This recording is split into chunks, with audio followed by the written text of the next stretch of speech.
Hi guys. तो दीमत ना ऐसे जमाल को रोक लेती है और बोलती है कि क्या हम बात कर सकते हैं। तो वो बोलता है कि अब किस चीज़ के बारे में बात करनी है, वैसे भी तुम इतने इतने बड़े तो झूठ मुझसे बोल ही चुकी हो ना।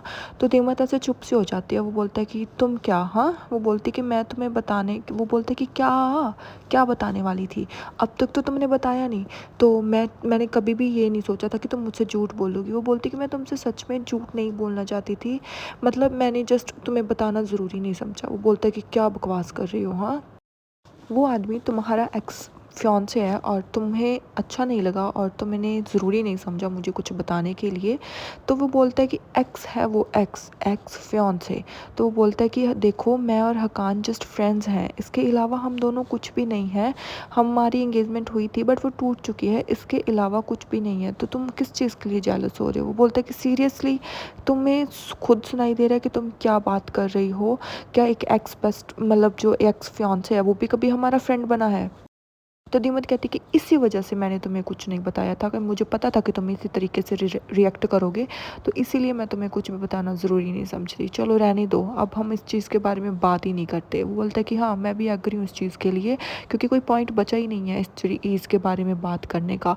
और दीमत ना परेशान हो जाती है। फिर उसके बाद मतलब जो मरजान और जो आतिश है वो घर पे वापस आ जाते हैं। तो जैसे वो घर पे आते हैं तो इलुल वहाँ पे आ जाती है। और क्या मतलब है ये, हाँ, क्या मतलब है, तुम क्या समझते हो खुद को। क्या मैं तुम्हारे बिना अब घर के बाहर भी नहीं जा सकती क्या, क्यों नहीं मैं घर से बाहर जा सकती, बताओ मुझे। तो आतिश कहता है कि इसी तरीके से होगा, ये डिसीज़न मैंने इसलिए बनाया कि मैं तुम्हें प्रोटेक्ट कर सकूं। तो वो बोलती है कि मुझे तुम्हारी प्रोटेक्शन की आतिश बिल्कुल भी ज़रूरत नहीं है, और मुझे तुम यहाँ पर धक्के से नहीं रख सकते, समझ में आई। मैं तुम्हारी कोई नौकर नहीं हूँ और तुम मेरे कोई ऑनर नहीं हो। वो बोलता है कि हाँ, मैं मानता हूँ कि मैं तुम्हारा कोई ऑनर नहीं हूँ, मैं तुम्हारा बड़ा भाई हूँ, और एज अ ब्रदर मुझे पता है कि मुझे क्या करना है। अगर तुम कहीं पर भी जाना चाहती हो तो मुझे बताओ, मैं तुम्हारे साथ चलूँगा और मैं तुम्हें साथ में लेके चलूँगा। तो ना फिर इलुल उसको चिढ़ाने लगती है कि हाँ हाँ, तुम मुझे लेकर चलोगी, मैं जहाँ जाऊँगा मैं चलूँगा, मैंने तुम्हारे साथ नहीं जाना है, समझ में आई।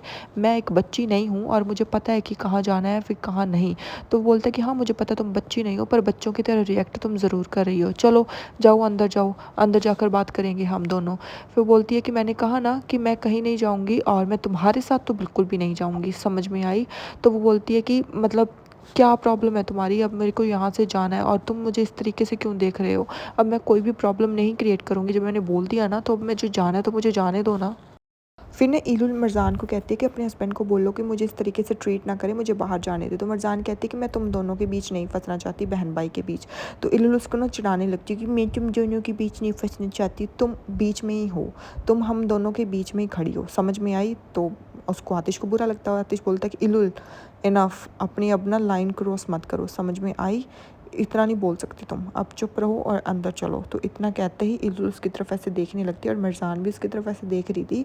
तो वो बोलता है कि बहुत लाइन क्रॉस कर ली, चलो अब तुम रूम में जा रही हो, तुम कहीं भी नहीं जा रही हो, चलो अपने रूम में। तो इतना सुनते ना इलुल से खिंच जाती है और वो वहाँ से चली जाती है। फिर उसके बाद ना मरजान आतिश को समझाने लगती है कि इस तरीके से प्रॉब्लम सॉल्व नहीं होगी, तुम उसको घर पे लॉक करके नहीं रख सकते, मतलब उसको बाहर जाने दो। मुझे लगता है कि तुम्हें उसको बाहर जाने देना चाहिए। तो वो बोलता है कि तुम्हें इन्हें देखा नहीं वो कितने गुस्से में है, और अगर वो चली गई और कभी वापस ना आई तो क्या होगा, हाँ। अगर उसके साथ कुछ हो गया तो फिर क्या होगा, और ये मैं रिस्क नहीं ले सकता। अगर उसने कहीं जाना तो मेरे को साथ में लेके जाए, मैं नहीं मतलब मना करूँगा, बट मैं उसको अकेले नहीं जाने दूँगा। तो वो बोलती कि तुम्हें मतलब दिख नहीं रहा क्या, अगर वो यहाँ से बाहर जाएगी तभी तो उसका गुस्सा दूर होगा ना। तो वो बोलते कि नहीं, मैंने बोल दिया ना, अब वो बाहर नहीं जाएगी, मेरे साथ ही जाएगी। तो फिर वो बोलती अगर मैं तुम्हारे प्लेस पर होती ना तो मैं तो शायद उसको बाहर जाने दे देती। तो वो बोलती है कि बिल्कुल भी नहीं मरजान, बिल्कुल भी नहीं, और तुम इस चीज़ के बीच में मत पड़ो, ये मेरा और मेरी बहन का मामला है, तो प्लीज़ तुम इस चीज़ से दूर ही रहो और हमारे बीच इंटरफेयर मत करो। और इतना सुनते ही ना मरजान को ऐसे बुरा लग जाता है, तो वो बिना मतलब कुछ बोले वहाँ से जाने लगती है। तो आतिश फिर उसका हाथ पकड़ लेता है और बोलता है कि आई एम सॉरी मरजान, मतलब मैं इस तरीके से नहीं बोलना चाहता था, जस्ट मैं ये तुम्हें ये बताना चाहता था कि वो मतलब इतना बोलते हैं। तो मरजान अपना हाथ छुड़वाती है उससे और वो अंदर चली जाती है और कुछ भी नहीं बोलती। और फिर अंदर आकर ना मरजान अपने लैपटॉप पर काम कर रही होती है और आतिश फिर आ जाता है उसको मनाने के लिए। भाई ऐसे लड़के मैंने नहीं देखे अपनी ज़िंदगी में कभी भी, मैं जिस पर गुस्सा करूँ और वो मुझको मनाने के लिए आ जाए, भाई मेरे को ही मनाने जाना पड़ता था। हाँ, अब जो मेरे साथ है वो मुझे मना लेता है। फिर उसके बाद ना मतलब फिर वो बोलती है कि मेरे को काम करना और मेरे सर पर मत खड़े हो, मेरे को ज़रूरी काम है। तो वो उसके साथ आकर बैठ जाता है और बोलता है कि मुझे भी तो दिखाओ क्या काम कर रही हो। तो वो बेसिकली बोलती है कि मैं कंस्ट्रक्शन वाले काम पर फ़ोकस कर रही हूँ। तो उसका लैपटॉप तभी बंद हो जाता है। वो बोलती है कि अब इसको क्या हो गया, हाँ क्या हो गया इसको, ये चल क्यों नहीं रहा। तो आतिश देखने लगता है। तो वो बोलता है कि मेरे को देखने दो। तो वो बोलती है कि बिल्कुल भी नहीं, मत देखो, और मैं ये अपने आप हैंडल कर लूँगी, ये मेरे और मेरे कंप्यूटर के बीच की बात है, तुम इंटरफेयर मत करो। साथ के साथ ही बदला ले लिया। फिर ना वो बोलता है कि मरजान, वो बोलती है कि क्या, मैंने तो यही कहा है कि हम दोनों के बीच में इंटरफेयर मत करो। अब मेरे को क्या पता इसको क्या हो गया, अभी तो चल रहा था चंगा भला। फिर उसके बाद ना वो ऐसे बटन प्रेस वगैरह करने लगती है तो ऑन नहीं होता। तो आतिश की नज़र जाती है कि उसने फ़ोन मतलब लैपटॉप चार्ज लगाया था, बट वो लगा ही नहीं क्योंकि केबल बाहर ही थी। तो वो बोलता है कि केबल बाहर थी और आई थिंक बैटरी इसकी बंद हो गई है, इसीलिए ये बंद हो गया। तो वो बोलती है कि ओह ये है क्या, मैंने देखा नहीं, ध्यान नहीं दिया। तो वो बोलता है कि शायद हम दोनों बहुत ज़्यादा नॉर्मल हैं और थक गए हैं, तो हमारे साथ ये चीज़ होना नॉर्मल है। वो बोलती है कि हाँ मुझे पता है कि ये चीज़ में होना नॉर्मल है, पर तुम ज़्यादा थक गए होगे ना, तुम इस तरीके से मुझे बोल रहे थे। वो बोलता है कि मरजान मैंने सच में उस तरीके से नहीं बोला था, मैं सच में तुमसे माफ़ी भी मांगता हूँ, प्लीज़ इस तरीके से अब रिएक्ट मत करो। वो बोलता है कि मतलब आतिश मैं जस्ट तुम्हें ये समझाने चाहती थी, अगर तुम उसको इस तरीके से घर में बंद रखोगे ना तो मतलब उसको ये घर नहीं लगेगा, उसको जेल लगने लगेगी और मतलब उसको यहाँ से जाने का मन करेगा। फिर वो बोलता है कि एटलीस्ट मरजान अगर वो यहाँ पर रहेगी तो खुद को हर्ट तो नहीं करेगी ना, मैं जस्ट इसीलिए नहीं चाहता कि वो कहीं पर भी जाए और यहीं पर रहे। तो वो बोलते कि तुम ये मान क्यों नहीं लेते कि तुम यहाँ पर गलत हो। तो बोलता है कि मैं गलत नहीं हूँ, मैं यहाँ पर सही हूँ। तुमने भी तो मुझे शेयर्स जब मेरे नाम करवा दिए तो मुझे नहीं बताया था, उस आदमी के सामने मुझे पता लगा और मेरी इंसल्ट करवा दी उसके सामने। वो बोलती कि सीरियसली तुम्हें सच में ये लग रहा है, चलो ठीक है, तुम करो जो करना है, जो करना है करो, मुझे सच में अब कोई फ़र्क ही नहीं पड़ता तुमसे। तुम हर टाइम ये करते हो, हर टाइम ये करते हो कि तुम इस चीज़ के बारे में क्यों नहीं सोचते कि तुम अकेले नहीं हो, मैं भी तुम्हारे साथ हूँ।